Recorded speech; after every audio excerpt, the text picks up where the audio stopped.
Good afternoon and welcome to another episode of Unscripted and Unchained RPG Review.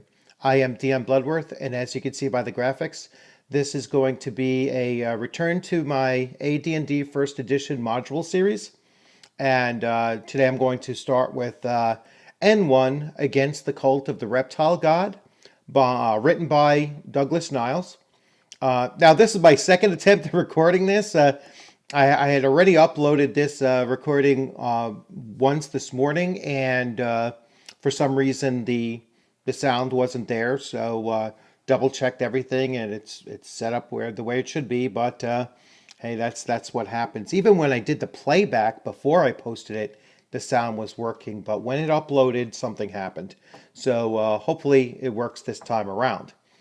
So a little bit of personal history with this particular module. So once again, its primary protagonist here is the or antagonist, I should say, is lizardmen, and that's one of my favorite creatures from the Monster Manual one.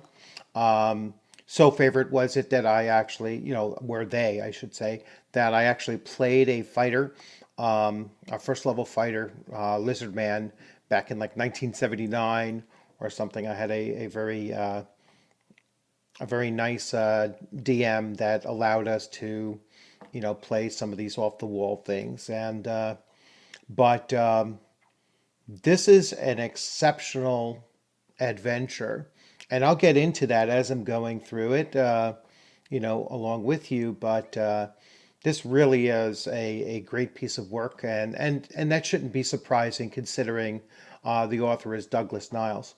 So, and you will see other adventures, modules showcased on this channel, written by him, because he was one of the better authors of AD&D First Edition modules, and as well as a primary author of Forgotten Realms, both the world, along with Ed Greenwood, obviously, and he also played a good number of appearances with Dragonlance as well. So without further ado, let me jump right into the PDF. So here we have it, N1, Against the Cult of the Reptile God by Douglas Niles.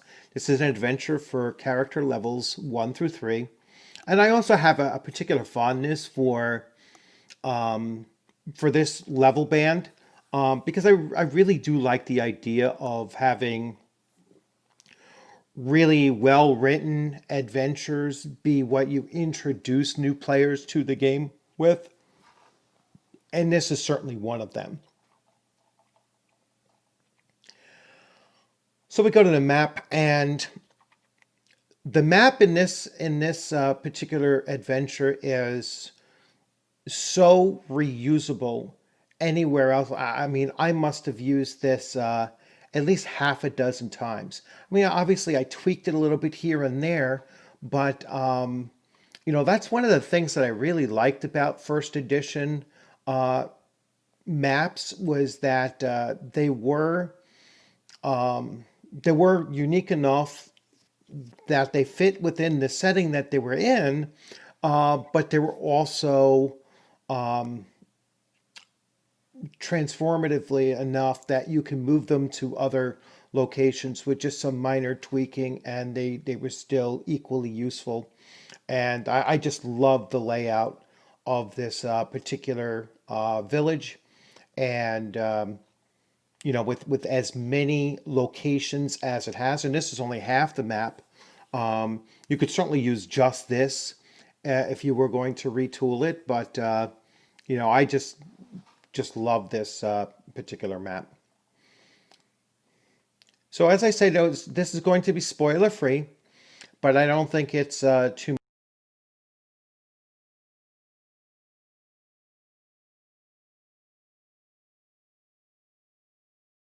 through. And I'll get into some of the introduction here and some of the DM background. So this module is designed for players to play by 4 to 7 characters of first through third level. And in case you don't know, like the higher the level, the fewer the characters it might necessarily need. Although I would think that this would be very challenging for 4 third level characters rather than for let's say 5 in the middle, like 5 second level characters. It's probably pretty well balanced for, and 7 first level characters. They're if they're working well together, they will still face a challenge, but there's a little bit less of a risk to them. But first level characters could certainly die in this adventure. So, just as I think 4 level 3 characters might struggle with not having a good a good distribution of abilities across the party. So you could tell this is an early adventure because they go through and they explain everything about the abbreviations and how an NPC or monster block works and such. But we're going to go right to the DM background. And like I said, I'm going to keep this as spoiler free as possible. So the border between Grand March and the Kingdom of Keeland has been a peaceful one for many years. This game adventure is set in the world of Greyhawk, and once again, it's set in the Kingdom of Keeland, which is where the Tomb of the Lizard King was also recommended to have it placed in as well, and ultimately it was. So this module could actually become the start of a new player group and in a new campaign in this particular location of the Kingdom of Keeland, and then they will run through this adventure, which is for levels 1 through 3, probably do some other adventures along the way, and while they're still in the area, then go and do the Tomb of the Lizard King adventure as well, and you could certainly connect these up to that. So that's just a suggestion. Only a few years ago, a group of adventurers opened a small caravan track through the previously untraveled dim forest. This track connects the town of Hotchkotch with Grand March's thriving capital of Hook Hill. Ogres and goblins have been reported often in large and bloodthirsty bands, and only lucky or well-armed caravans can expect to make the journey in safety. So it's a possibility for some deflection for your player group, is that you can kind of make them think that this could be an issue of orcs, ogres, and goblins rather than lizardmen, even though they'll probably see the front cover of the module as well. Orlane itself was founded nearly a generation ago when explorers from Hotchkotch, I think I'm saying that right, Hotchkotch or Oshosh, reported that the land between the Rushmores and the dim forest seemed to be extremely fertile. Soon after the arrival of the first farmers, a temple to the chaotic good goddess of agriculture, Marika, was erected. Orlane quickly grew into a thriving community of 300 people. That's still kind of tiny, but I guess within this region, that's thriving. Occasionally, the settlers were harassed by bands of humanoids from the forest or strange scaly creatures from the swamp. These farmers were hardy folk, however, and were not intimidated by a few raids. The humanoids soon learned that Orlane was a village best left alone. Throughout the past year, the population of Orlane has undergone a steady decline. Many farmers have packed up their possessions and, for unknown reasons, migrated to other, less fertile areas. Some homes have simply been found abandoned. The friendly character of Orlane has vanished as those who remain have become suspicious of strange occurrences. Families have drawn in upon themselves, rarely conversing with the neighbors, now strangers in our lane, are more often met with questions and challenges than friendly invitations. Something sinister is at work in our lane. So the village of Orlane can be found on Greyhawk map hex 113/K5. All right. You could start off the characters as a group of inexperienced but courageous adventurers has become aware of the change in Orlane through some vague rumors that have been circulated around Hotchkotch. So you don't have to have the characters actually start there. You could have them start off in the capital city, and then they hear these rumors that will entice them to go and investigate, or perhaps they're hired by a merchant guild to reestablish the trade route. But however, you want to bring them the to the town of Orlane. That's up to the DM to devise that. So as I said, I'm going to skip through the actual description of all of the locations or the dungeons and such, but I will stop periodically just to show off the artwork because it is, once again in TSR, old TSR fashion. The artwork was phenomenal in their core books and as well as in their adventure modules.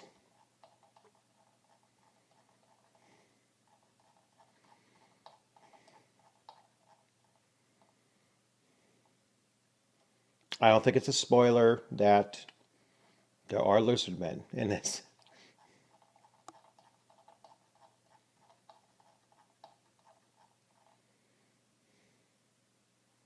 That's an ouch.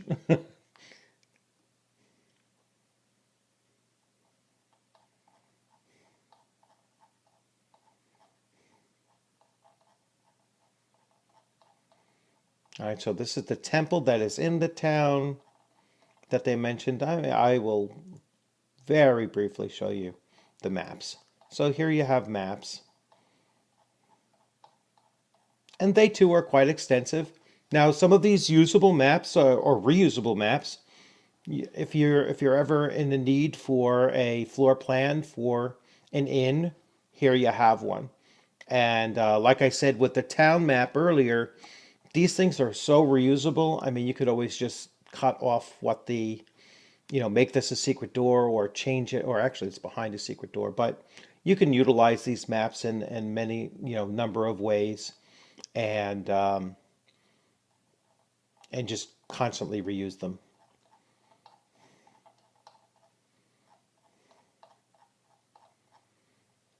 So here I will focus on this here so you can kind of get a sense of, so this is a section of the World of Greyhawk. And here you have Grand Marsh. Here's the capital of Hook Hill. And they said in, I believe it was K5 and 1.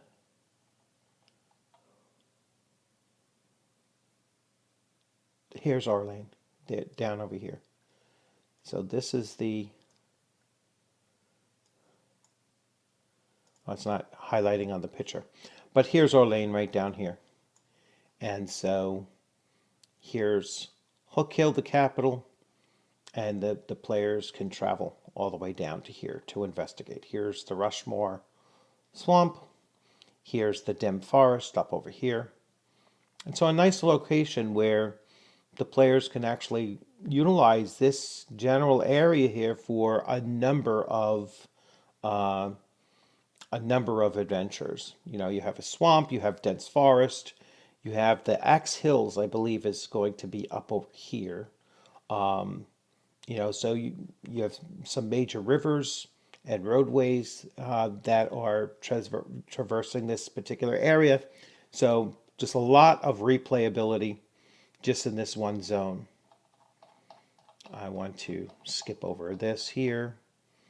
We will come zooming on out because I don't want to reveal anything until we get to the end.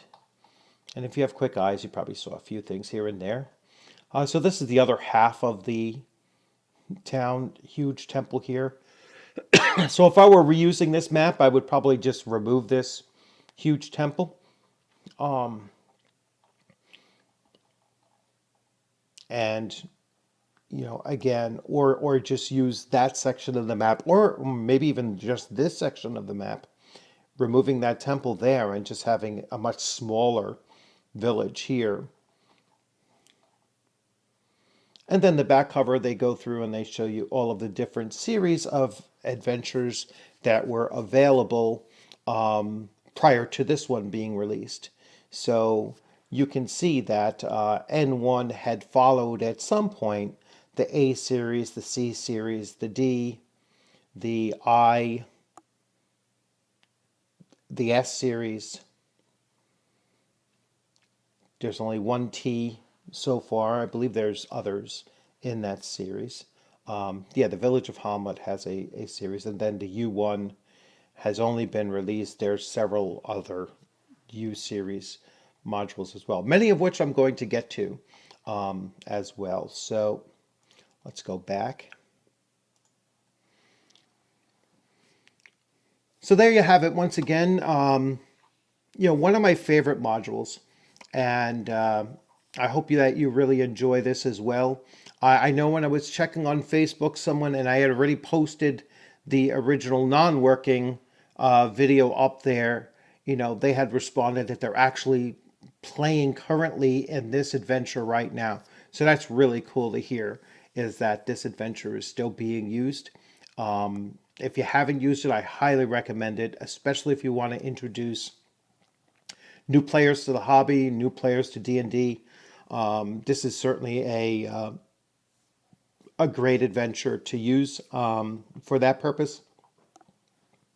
I'd also consider converting this to an OSR format, which would certainly wouldn't require very much because OSR is so much aligned with old school AD&D that it's not that hard of a tweak to do, but I would certainly recommend doing that as well.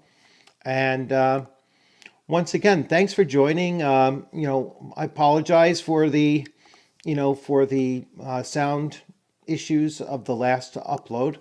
And if you like this video, please give it a thumbs up. If you have any suggestions or comments, or if there's anything going wrong with this video, please let me know right away. And then I'll look into it and see what's going on there. And, once again, remember to be safe out there. Keep on gaming. I look forward to seeing you on the gaming screen sometime soon. And again, if you haven't subscribed yet, please consider subscribing. Leave your comments.